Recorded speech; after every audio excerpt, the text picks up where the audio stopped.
Donc, Lattice Pro vous permet de faire un tracé exactement de la même manière qu'Excel, sauf qu'il y aura des fonctionnalités qui peuvent être assez pratiques.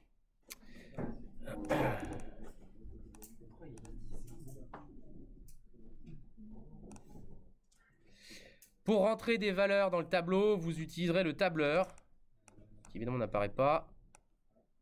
Sale bête. Alors, je vais reprendre le document de Loïc.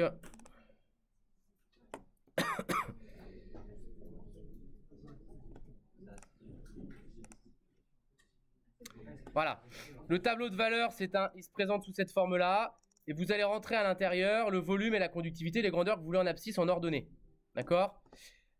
Ensuite, ces grandeurs-là, vous allez sur le petit onglet vert là, elles apparaissent ici. D'accord ? Donc, si vous voulez les tracer, admettons que vous vouliez faire un tracé, donc on va faire fenêtre, nouvelle fenêtre, paf.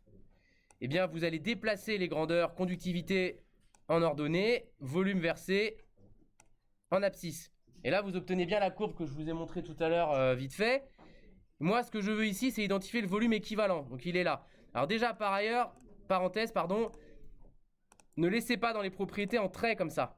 Moi, ce que je veux à chaque fois, c'est à minima avoir trait avec croix, et même idéalement, la croix. Parce que le trait, il sous-entend qu'entre les deux ici, le volume, c'est linéaire, on n'en sait rien. Donc, ne sachant pas, vous tracez uniquement les points. Et maintenant, ce qu'on va essayer de faire, c'est de représenter les deux droites pour pouvoir identifier le volume équivalent. On voit bien que le volume équivalent est par là.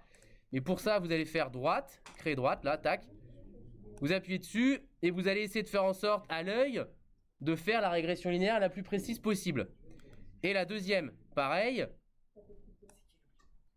Voilà. Et vous allez identifier le volume équivalent comme étant l'abscisse du point d'intersection entre ces deux droites-là.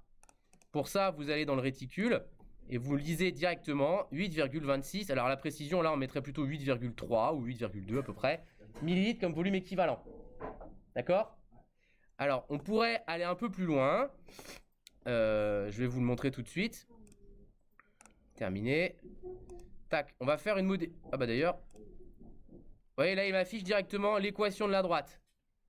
Donc, si vous voulez déterminer le point d'intersection, non pas graphiquement, mais avec les deux équations de droite, il faudra écrire l'égalité entre ces deux équations.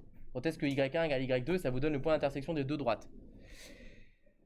Autre chose qu'on peut faire, pour éviter d'avoir à faire nous-mêmes la droite, et donc d'avoir une certaine forme d'approximation, c'est qu'on va faire une modélisation. Et on va modéliser la conductivité, tac, en fonction du volume. Ça va être un modèle linéaire. Et on va lui demander de modéliser entre là et là. Alors, vous retrouverez le tuto sur Internet. Nouveau modèle. Voilà. Calculer le modèle. Oula, raté.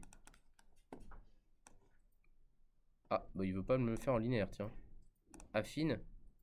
Calculer le modèle. Voilà.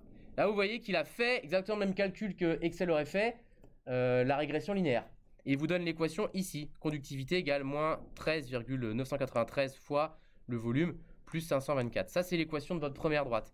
Et vous pourriez également faire une deuxième modélisation. Ce coup-ci, en modélisant non pas entre là et là, mais entre là et là. Donc, on peut rajouter un modèle. Modélisation. Ce coup-ci, il va être linéaire. Tac. D'ailleurs, non, il va être affine aussi. Et on va se mettre entre là et là. Tac, je vais vite, mais vous pourrez retrouver ça chez vous. Et là, vous voyez qu'il va me faire encore calculer le modèle. Paf, la deuxième droite. Et vous avez également l'équation.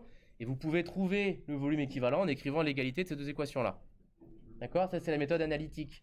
Et tout à l'heure, si vous faites juste un tracé graphique, c'est la méthode graphique. Pour l'instant, pour le premier compte rendu, j'exigerai de vous uniquement une méthode graphique. Si vous me tracez les droites, c'est suffisant. Sachez que ces histoires de modélisation sur Lattice Pro, vous allez utiliser ça très régulièrement. Donc, il faut vous familiariser avec ça quand même. D'accord ? Est-ce qu'il y a des questions là-dessus ? Vous m'imprimez ça, j'attends que vous le fassiez sur Lattice Pro, pas à la main, pour le compte rendu.